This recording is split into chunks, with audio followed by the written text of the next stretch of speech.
BSS creation சார்பாக அனைவருக்கும் இனிய வணக்கம். இன்னைக்கு சிவகாமியின் சபதத்தில் 2வது பாகத்தில் 41வது அத்தியாயத்தை பார்க்கலாங்க. தலைப்பு பிழைத்த உயிர். வராக நதியில் சென்று கொண்டிருந்த படகுகளையே சிவகாமி உற்று பார்த்து கொண்டிருக்கையில் ஆயனர் பின்னால் மூச்சு வாங்க ஓடி வந்தது யார் என்று திரும்பி பார்த்தார். குண்டோதரன் பின்னால் நிற்பதைக் கண்டு, அப்பனே, இத்தனை நேரம் எங்கே போயிருந்தாய் என்று கேட்டார். அதை ஏன் கேட்கிறீர்கள் ஐயா? அக்கறைக்கு நான் போய் தளபதியிடம் மாமல்லர் இங்கு பத்திரமாய் இருப்பதை தெரிவித்துவிட்டு திரும்பினேன்.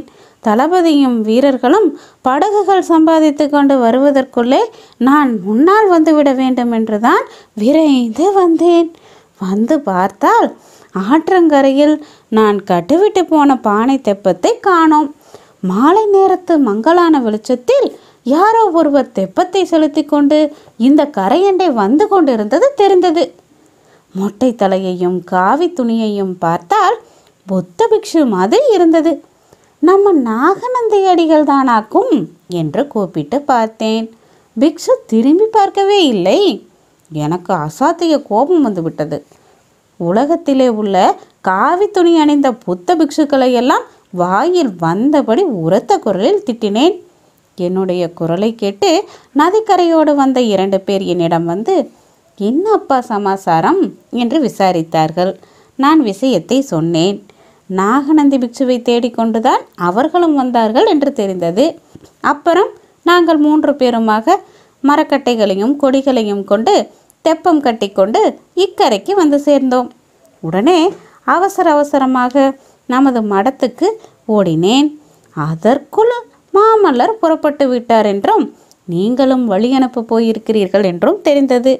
மறுபடியும் இவ்விடம் நோக்கி ஓடி வந்து பார்த்தால் அதற்குள் எல்லாரும் படகில் ஏறிக்கொண்டு விட்டார்கள். பாருங்கள் ஐயா, ராஜகுலத்தினரை மட்டும் நம்பவே கூடாது. மாமல்லர் என்னிடம் சொல்லிக்கொள்ளாமலே கிளம்பி விட்டார் பார்த்தீர்களா?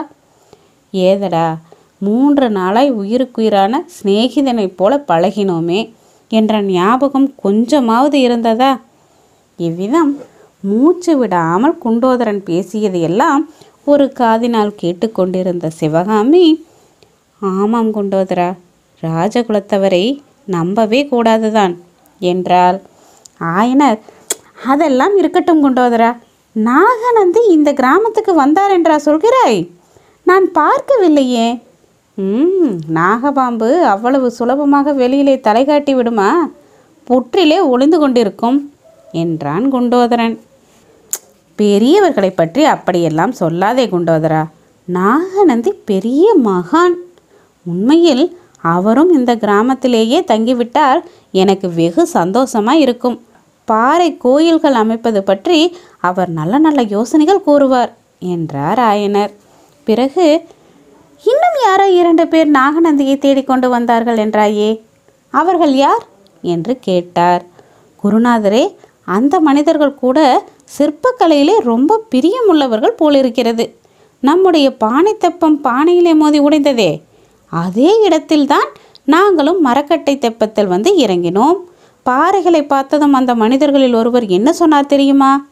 உங்களைப் போலவே இந்த பாறைகளை குடைந்து எவ்வளவு அழகான கோயில்கள் அமைக்கலாம் என்றார்.